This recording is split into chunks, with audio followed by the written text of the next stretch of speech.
Baik, terima kasih Pak Abdi untuk perkenalannya dan selamat malam eh, para guru ya di sini ya, para teman-teman peserta webinar yang telah bergabung dimanapun berada untuk bisa bergabung dengan kita di malam hari ini.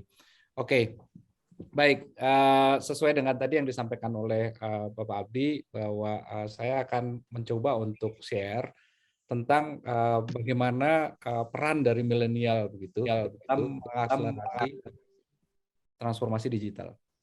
Halo, apakah suara saya terdengar? Terdengar, Pak. Terdengar, Pak. Terdengar jelas. Baik, oke, baik. Oke, lanjut. Ya, mungkin ini tadi sekilas sudah disampaikan untuk profil saya. Jadi sekali lagi nama saya Eri Punta Indraswara. Mungkin tadi belum disebutkan hobi saya gitu ya. Hobi saya bersepeda gitu, fotografi juga. Kalau ada yang senang dengan makers untuk elektronik DIY, saya juga hobi untuk elektronik gitu. Di luar daripada kegiatan saya yang di Telkom ataupun organisasi yang lain yang saya jalani untuk saat ini. Oke, next. Ya, ada 5 hal yang coba kita cover gitu dalam beberapa waktu ke depan, mulai dari digital revolution, transformation-nya di Telkom itu seperti apa, kemudian bagaimana kita melakukan kontribusi gitu ya untuk ekonomi recovery itu seperti apa, juga sedikit tentang Telkom dan bagaimana living in Telkom itu seperti apa. Oke, next. Ya, oke. Kalau kita bicara industri revolusi ya atau perkembangan teknologi yang sekarang ini berlangsung gitu ya. Sebelumnya sering disebut 4.0 gitu ya. Tapi ternyata sekarang itu kita sudah melangkah ke tahapan berikut ternyata. Yang kita kira kita tuh sudah mencapai untuk 4.0 di saat ini gitu ya.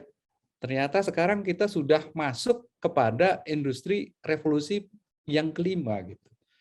Jadi revolusinya apa? Revolusinya of human touch di sini. Artinya apa? Lebih kepada bagaimana peran daripada talent atau peran dari people sendiri gitu ya untuk masuk dalam satu revolusi industri yang sebenarnya yang tadinya itu bahkan tergantikan oleh mesin gitu ya. Nah, di saat ini bagaimana kita bisa meningkatkan peran-peran daripada talent sendiri dan juga banyak sekali ya yang tadinya itu kita berpikir bahwa nanti kita itu akan tergeser gitu. Tapi bisa iya bisa tidak gitu dalam hal ini begitu. Bahwa ke depan untuk namanya peran daripada people di sini itu baik dari sisi consumer, bagaimana people di sini juga menentukan arah daripada industri gitu ya. Itu jauh lebih kental daripada yang sebelumnya terjadi gitu. Bahwa sekarang dengan adanya perubahan-perubahan yang terjadi ini bahkan behavior daripada customer itu juga bisa merubah dari pergerakan dari industri itu sendiri gitu. Jadi apa yang telah dilakukan di industri 4.0 itu ternyata is not enough gitu ya. Jadi ke depan itu lebih banyak lagi namanya satu services atau satu produk itu lebih dekat atau lebih tailor made gitu ya, lebih custom gitu untuk setiap target penggunanya, sehingga hal ini menjadi satu poin besar yang sangat berbeda dari yang sebelumnya gitu. Nah, oke, next. Nah, kalau kita bicara untuk global trendnya itu sendiri seperti apa gitu. Kalau kita bicara revolusi digital itu sendiri gitu. Jadi kita melihat bahwa kita saat ini berada dalam, kalau orang bicara itu sering bicara tadi disebut ya, ada Gojek, ada apa dan lain-lain ya. Itu ibaratnya itu bisa kita bilang bahwa sekarang kita berada dalam satu posisi untuk shared economy gitu ya. Jadi kita bisa berbagi gitu ya. Kita bisa memanfaatkan satu infrastruktur ini secara bersama gitu. Jadi dengan adanya share ekonomi ini tumbuh nih, mulai dari e-commerce, kemudian tadi yang sering disebut ada ojol segala macam ya, ojek online, yang dimana kita memungkinkan bahwa kita punya apa namanya punya resources, kita punya saya punya motor, saya punya waktu untuk apa namanya masuk dalam sistem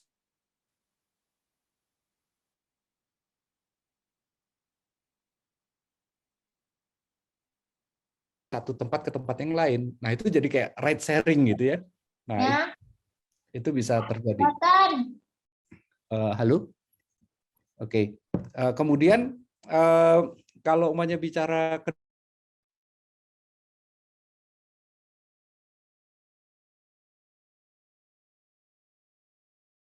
society-nya itu jadi lebih smart lagi ya. Jadi smart connected society gitu. Jadi nanti bicaranya 2025 itu Internet of Everything. Di mana hal ini apa namanya? Kalau namanya zamannya yang sekarang ini Internet of People ya, nanti adalah Internet of Everything. Semuanya terhubung. Dalam waktu 3 tahun ke depan itu semuanya sudah terhubung ke internet. Kita sudah biasa nanti dengan ketemu dengan namanya rumah itu smart gitu ya, bisa dikontrol, bisa bahkan mengontrol dirinya gitu ya, lampu otomatis ya.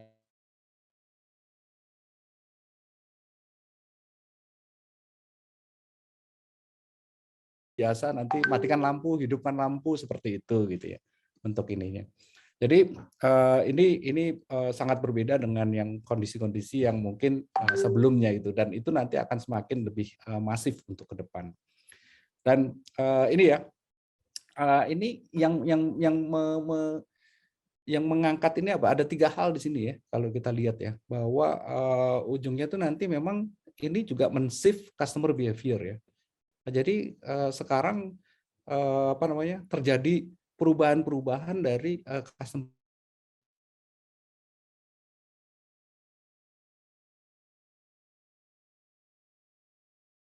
itu sendiri. Juga di satu sisi karena munculnya teknologi baru itu juga merubah customer behavior.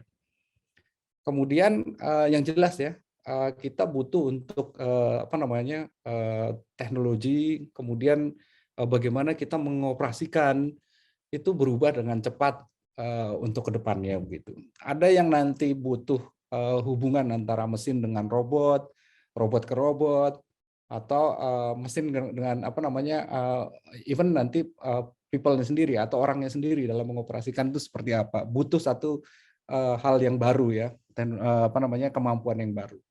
Dan muncul banyak sekali kompetitif bisnis model yang baru. Bisnis model yang sekarang sudah disruptif ini akan muncul lebih banyak lagi untuk di sini. Oke, next. Nah, ini ya kita lihat nih.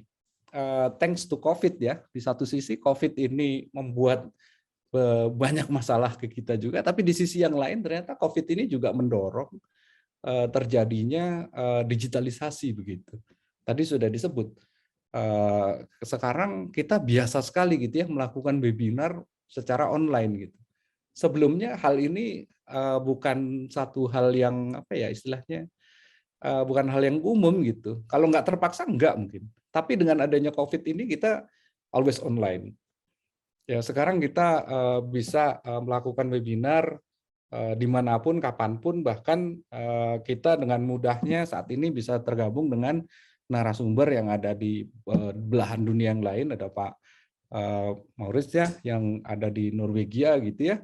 Dan peserta dari webinar ini tidak terbatas di Indonesia saja, tapi bisa ada di beberapa negara sekaligus.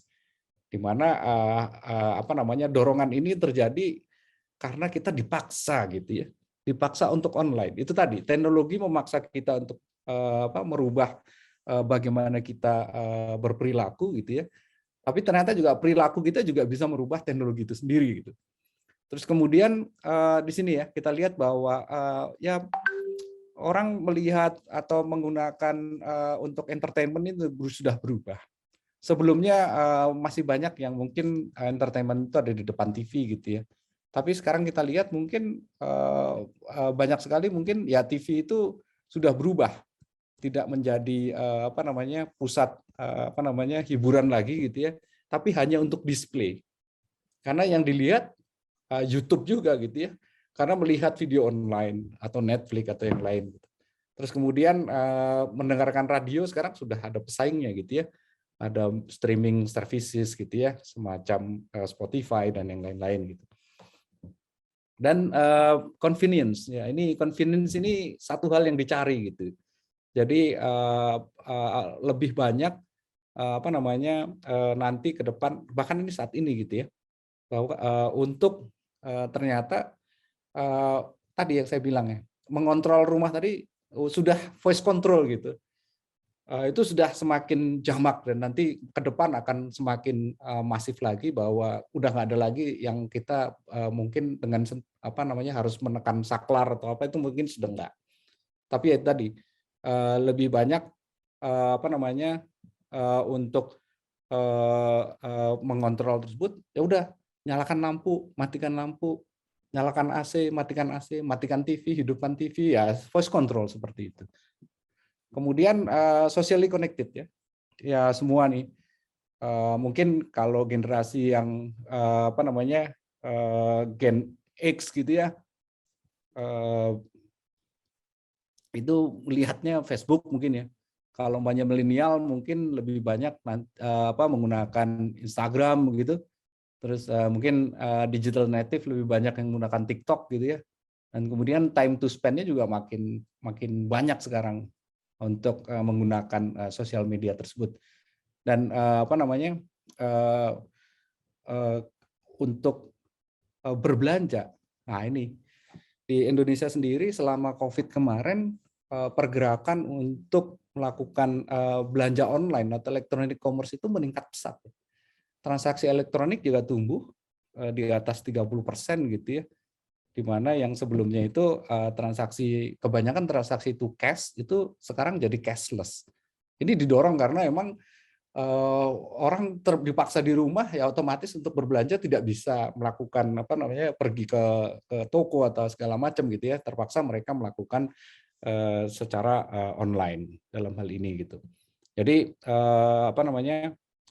yang tadinya itu dipaksa lama-lama terbiasa juga gitu ya. Dan ternyata Indonesia bisa juga untuk seperti itu. Bahkan sekolah ya semuanya online ya. Walaupun sekarang masyarakat sudah mulai kembali untuk kembali lagi melakukan aktivitas-aktivitas fisik dengan quote unquote new normal ya. Ada beberapa batasan yang dilakukan dan mulai itu jadi satu kebiasaan baru ya untuk kita berperilaku sekarang. Oke, next. Ya, kita bicara kalau digital itu, ya ini ke depan nih. Digital interaction itu bakal sesuatu yang sangat biasa gitu ya. Jadi semuanya sudah jadi digital interaction gitu. Kita bicara kesehatan itu ada telemedicine gitu. Terus kemudian udah biasa banget gitu ya. Tiap pagi kita lakukan timbang badan gitu ya untuk mencek kondisi statistik tubuh kita gitu ya. Mulai dari berat badan, terus kemudian kadar lemak, itu semuanya bisa di tracking dengan smart skills gitu ya, timbangan pintar gitu ya. Terus kemudian sudah biasa ya dalam kita bergerak itu sudah banyak yang menggunakan jam pintar gitu ya. Kalau berolahraga itu udah otomatis dicatat semua aktivitasnya pakai jam pintar seperti itu. Mobil pintar juga sudah makin banyak gitu ya. Untuk beberapa sudah ada gitu yang sudah mulai bisa berjalan sendiri gitu. Berbelanja juga sudah otomatis sekarang, berbelanjanya lebih ke arah e-commerce gitu. Dan untuk pesan makan segala macam ya juga sudah mulai online gitu ya. Terus banyak hal di sini ya, mulai dari kesehatan, makan, terus kemudian kita kehidupan sehari-hari, bekerja, bermain, sampai kita ke urusan ke bank, semuanya sudah digital sekarang. Ini yang memang bahkan ini sekarang gitu ya. Apalagi kalau kita bicara untuk 3 sampai 5 tahun ke depan gitu. Ini yang menarik dari dunia digital ini gitu. Oke, next. Ya. Kemudian kalau kita bicara, ya tentunya dengan ada perkembangan teknologi baru ini, ada yang sebelumnya ada di area tersebut itu yang terganggu gitu. Artinya yang tadinya itu jadi penguasa bisnisnya gitu ya,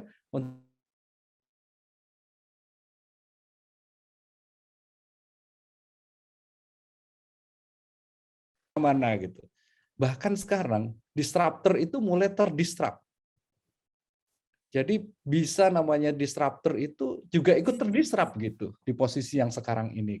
Nah ini bisa dilihat begitu ya, hampir semua industri itu bisa mengalami disruption. Jadi ada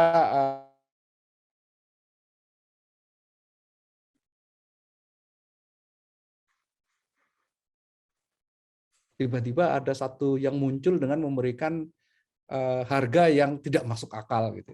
Misalnya yang tadinya harus bayar jadi gratis. Terus kemudian tadinya untuk masuk ke bisnis tersebut itu ada barrier to entry yang besar gitu ya. Tanpa tiba-tiba itu hilang, semuanya bisa menjadi pemain bisnis tersebut. Terus kemudian yang diberikan oleh disruptor tersebut tuh banyak sekali inovasi-inovasi yang membuat satu pengalaman baru untuk penggunanya gitu yang sangat berbeda.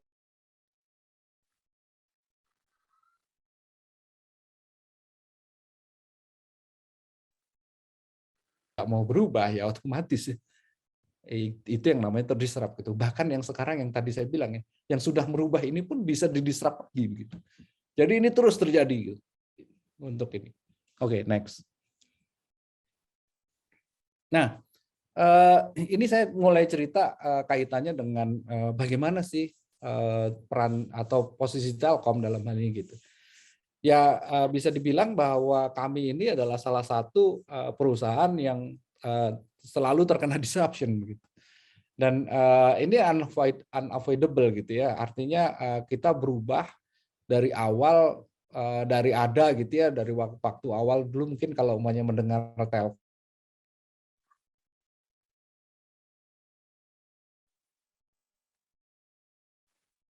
siapa sih yang mendisrupt kita gitu. Mungkin Bapak Ibu sekalian ya, teman-teman semua gitu. Ya mungkin yang menggunakan telepon pun nggak sadar kalau sekarang itu ternyata nelponnya nggak pakai telepon gitu ya, teleponnya pakai WhatsApp. Gitu. Ini adalah salah satu disruptor kita gitu. Di mana yang bahkan juga yang tadinya kita anggap ini adalah partner kita ataupun ya konten gitu ya yang ada di sana ikut juga bermain di infrastrukturnya gitu. Sehingga ini membuat satu trigger-trigger untuk perubahan yang harus kita lakukan gitu. Artinya kalau mau dilihat ini kita terus menurun nih, apa yang harus kita lakukan? Ya otomatis kita harus berubah dalam hal ini. Oke, next.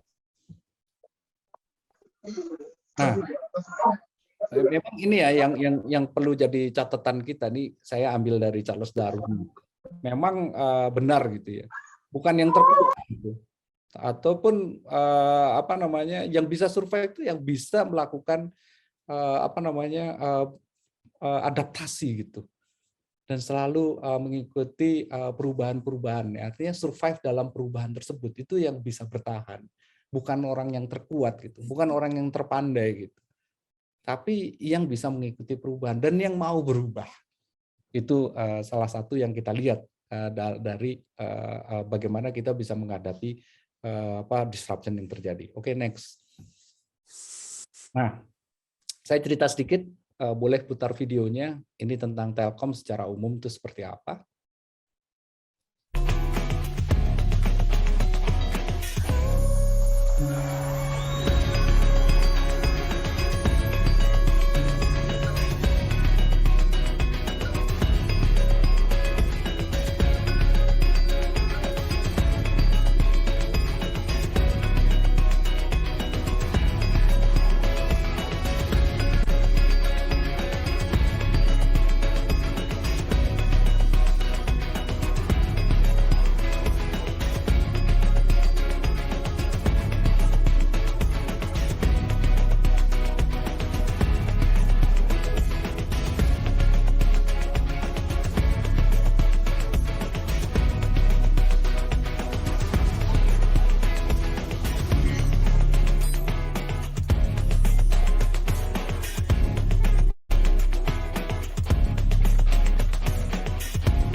Oke.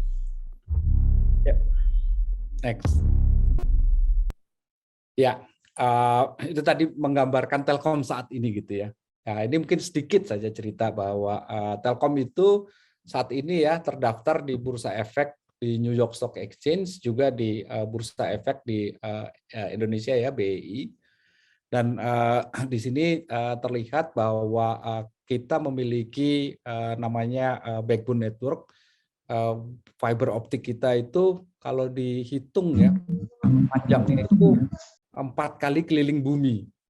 Jadi kita mulai terhubung dari Indonesia ke Amerika, ke Eropa, terus ini melalui berbagai rute ya. Ini namanya kabel laut yang ada di kita. Kita juga memiliki satelit saat ini begitu ya, yang ada saat ini jumlahnya ada beberapa ya, yang juga sudah beroperasi. Kemudian kita juga memiliki BTS di sini melalui anak perusahaan kita, Telkomsel. Kemudian IndiHome ini untuk yang broadband access, dan juga data center serta digital platform gitu ya. Dengan jumlah pegawai total itu 23.000. Kemudian di di headquarter itu sekitar 8.900 ya. Dan untuk office kita ada global, mungkin ini juga perlu di-share gitu ya, bahwa kita beroperasi di 10 negara begitu ya. Dalam hal ini mulai dari di Indonesia, ada di Singapura, ada di Hong Kong, kemudian di Timor Leste, Taiwan, Malaysia, Australia, Myanmar, Macau, USA gitu ya. Ini tempat footprint kita begitu. Dan rata-rata karyawan sekarang memang antara 26 sampai 40 gitu. Jadi relatif mudah dalam hal ini, dengan kapitalisasi kita ini per November 2021 ya sekitar 367 triliun. Ini yang ada. Oke, next. Nah, ini menceritakan yang saya tadi nyambung dengan yang di depan tadi, bahwa Telkom itu mengalami disruption itu dari ini mulai dari tahun 95 saja. Ini kita lihat begitu ya. Mungkin tahun 95 itu sebagian mungkin ada yang mengenal bahwa dulu Telkom itu ya tahunya orang-orang mungkin ya hanya telepon gitu ya. Jadi ini saat kita berubah dari Perumtal menjadi PT Telkom. Di saat awal itu kebutuhan masyarakat itu adalah telepon gitu. Dan untuk mendapatkan layanan tersebut tuh antri gitu ya, dan relatif susah untuk seperti itu gitu. Tapi ini terus berkembang gitu ya, mulai dari yang hanya fix teleponi gitu, terus kemudian tidak berapa lama setelah itu, mulai menjelang tahun 2000, ini sudah kita bicaranya adalah internet begitu, di mana walaupun internetnya masih menggunakan saluran telepon yang ada gitu ya, dan koneksinya terbatas, tapi itu sudah mulai bicara untuk yang internet connectivity gitu. Dan mulai tahun 2010 gitu ya, kita mulai berubah gitu, bahwa kita menjadi perusahaan yang disebutnya adalah Times Company gitu ya, Telecommunication, Information, Media, and Entertainment. Itu terjadi karena memang adanya perubahan teknologinya juga, perubahan kebutuhan dari masyarakat, dan juga kebutuhan untuk mendapatkan akses ataupun informasi yang memang jauh lebih meningkat daripada yang sebelumnya begitu ya. Dan ini yang terus kita lakukan. Jadi transformasi ini terus bergulir. Kita bicara digital transformasi ini mulai dari 2019 sampai sekarang, ini kita mencanangkan untuk membangun national digital platform, dan juga kita memang men-streamline untuk bisnis portfolio kita ya. Jadi kita memang fokuskan untuk menuju menjadi digital telco gitu. Di mana kita sudah bicaranya di sini pengembangan untuk big data analytics, IoT, digital payment gitu ya. Terus kemudian gaming, video streaming, dan digital musik seperti di video tadi ya. Kita harus bicaranya Telkom itu sudah, oh ternyata Telkom sudah tidak hanya perusahaan telepon aja gitu ya, tidak hanya perusahaan telekomunikasi, tapi kita sudah merambah untuk menyediakan servisi-servisi digital, baik untuk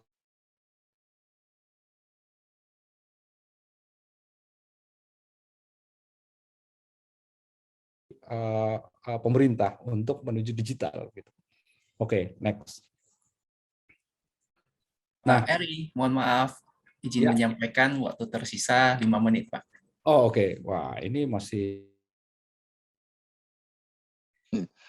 banyak.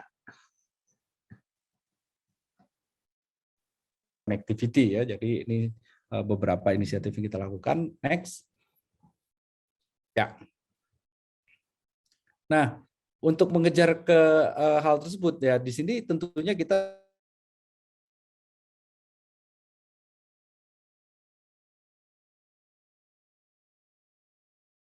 voice and video analytic maupun digital fingerprint ya, yang kita kembangkan terus gitu ya. Oke, next. Nah, ini juga dalam pada saat di pandemi ini kami juga masuk untuk mencoba untuk melakukan sumbangsih gitu ya, untuk masuk bagaimana kita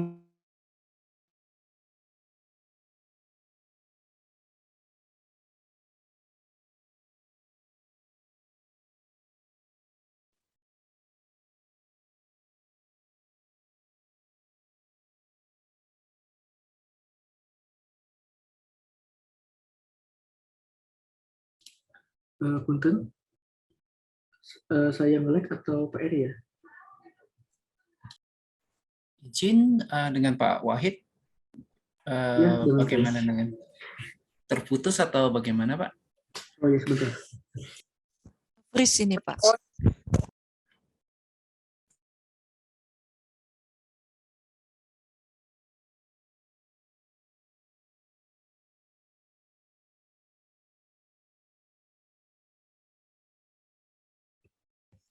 Oke, Ya. sorry. Oke. Next. Saya ganti ke mobile, ini tadi koneksi di hotel saya sepertinya kurang bagus.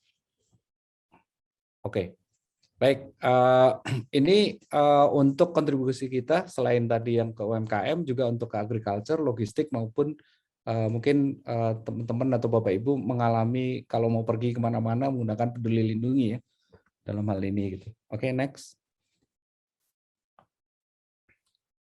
Ya, ini kalau umpamanya kita bicara digital transformation ya gitu ya, bahwa ternyata digital transformation itu tidak sekedar masalah teknologi gitu ya, tapi banyak sekali ya, mulai dari mindset-nya, terus kemudian capabilities-nya, sampai dengan bagaimana kita melihat data itu untuk menjadi bagaimana kita bisa mendrive satu inisiatif itu berdasarkan data gitu.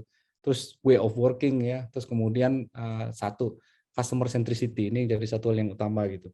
Oke. Ya. Nah, di sini begitu kita bicara digital talent ini ternyata ya ujungnya kembali lagi sentralnya itu ke talentnya juga ya. Bagaimana dari employee ini dari talent ini bisa memberikan ini tadi gitu. Bahwa kita perlu nurture benar-benar gitu ya untuk yang digital culture ini gitu. Oke, next. Nah, di sini terkait dengan perubahan cara kerja, di Telkom menerapkan yang disebut ini adalah tribe, squad, dan kita juga menerapkan dengan chapters di sini gitu ya. Jadi untuk cara bekerja kita gunakan satu cara kerja yang baru yang tadinya itu biasanya kita menggunakan waterfall, ini sekarang kita menggunakan agile gitu. Oke, next. Nah, ini sedikit. Jadi di kami sendiri kita bagi untuk capabilities itu ada beberapa, di sini ada 4 gitu ya, mulai dari untuk data science dan AI, terus kemudian ada untuk design dan experience, dan juga untuk digital product engineering di sini untuk yang all developers maupun untuk yang terakhir adalah untuk yang product management seperti PO, Scrum Master, dan yang lain-lain ini masuk dalam chapters ini gitu. Oke, next. Nah, ini innovation framework kita yang ada di di Telkom begitu. Jadi kita melihat inovasi itu baik dari internal maupun eksternal. Terus kemudian ada 3 inisiatif gitu yang ada di dalam gitu, baik melalui Tribes, Amuba maupun Indigo untuk yang digital startup yang dari eksternal. Dan ini targetnya adalah memang bagaimana kita bisa mengenerate revenue, benefit maupun valuasi, karena kita mulai memiliki inisiatif baik untuk yang internal maupun untuk eksternal. Oke, next. Nah, ini sedikit tentang Indigo. Jadi ini Indigo ini adalah startup program kita untuk pre-startup sampai untuk yang incubation kita gitu ya. Jadi mulai dari Indigo Academy sampai dengan ke akseleratornya.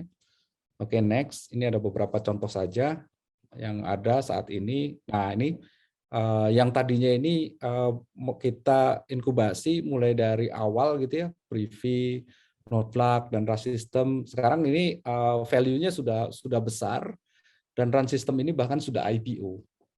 Oke, next. Ya. Dan satu hal lagi untuk culture di BUMN memang kita menggunakan akhlak untuk seluruh BUMN.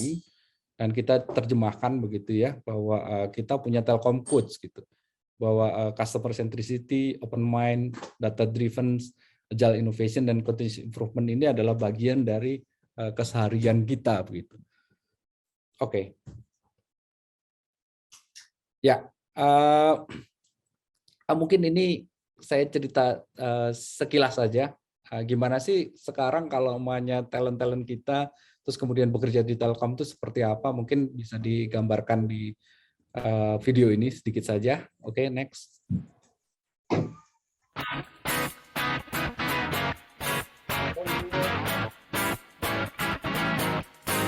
Mau tahu tempat yang seru, tempat kerja sambil nambah ilmu. Kembangkan dirimu di sini, rencanakan karirmu sendiri. Aku bisa, kamu bisa, berbuat nyata dan berbagi untuk setempat. Tempat para juara, inovasi digital, lingkungan kerja yang fleksibel dan dinamis. Telkom Indonesia, kami menyambut talenta muda terbaik. Belajar apa saja bisa di sini, semua ada. Jelajahi peluangmu, dapatkan beasiswa. Kita bergerak bersama-sama untuk Indonesia. Wujudkanlah kontribusimu, ayo bikin nyata. Inovasi tanpa henti bersama para pemimpin terbaik. Jadilah CEO startupmu sendiri. Ayo bergegas and join us, orang-orang penuh kreativitas. Bersama kita hadapi era digital, kita jadi juara. Telkom Indonesia, kami menyambut talenta muda terbaik. Telkom Indonesia, ayo bergabung dengan kami di sini. Bekerja dan berkarya dengan hati, dikelilingi oleh orang-orang terbaik. Tantangan baru akan kamu hadapi, buktikan pada dirimu, kau pasti bisa atasi.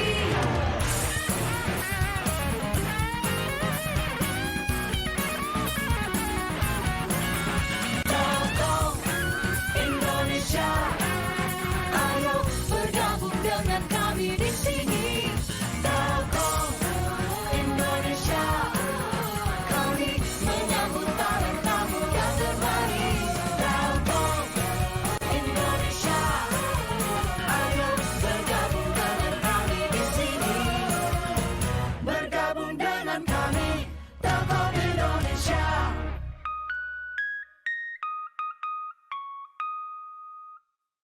Baik. Ya.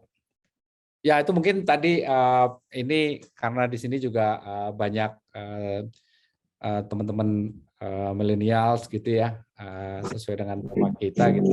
Jadi di apa namanya di Telkom di sini ada beberapa program ya, baik untuk yang fresh graduate maupun untuk yang sudah experience gitu ya, dan juga untuk yang masih mahasiswa itu ada untuk intern ya, untuk internship. Ini yang kita mengundang seluruh talent-talent juga untuk tadi untuk masuk dan bergabung ikut dalam proses transformasi yang sedang kita jalani. Oke, next. Ya, ini mungkin bisa diikuti di sini kalau teman-teman mau ikut melihat perkembangannya, bisa follow di IG gitu ya untuk Pipingin Telkom gitu, untuk sama-sama kita learn dan grow juga untuk kontribusi kita ke Indonesia. Oke, mungkin ini terakhir dari saya gitu ya. Next. Ya, mungkin ini bagian dari tadi begitu kita bicara transformasi, bicara perubahan, itu tidak lepas daripada inovasi yang harus terus kita lakukan gitu. Artinya perubahan-perubahan tadi kita anggap sebagai satu inovasi gitu. Jadi Itu ada yang antar makanan. seperti Steve Jobs bilang di sini gitu ya. Jadi kita bicara inovasi itu adalah kemampuan kita untuk melihatnya sebagai satu opportunity gitu. Jadi ini adalah satu peluang gitu untuk kita semua gitu ya. Bukan satu ancaman gitu, tapi kembali lagi untuk kita bisa stay tetap ada gitu ya. Ini ternyata inovasi itu the only way ya untuk kita bisa untuk bertahan, untuk bisa menjadi pemenang. Demikian dari saya. Terima kasih. Assalamualaikum warahmatullahi wabarakatuh.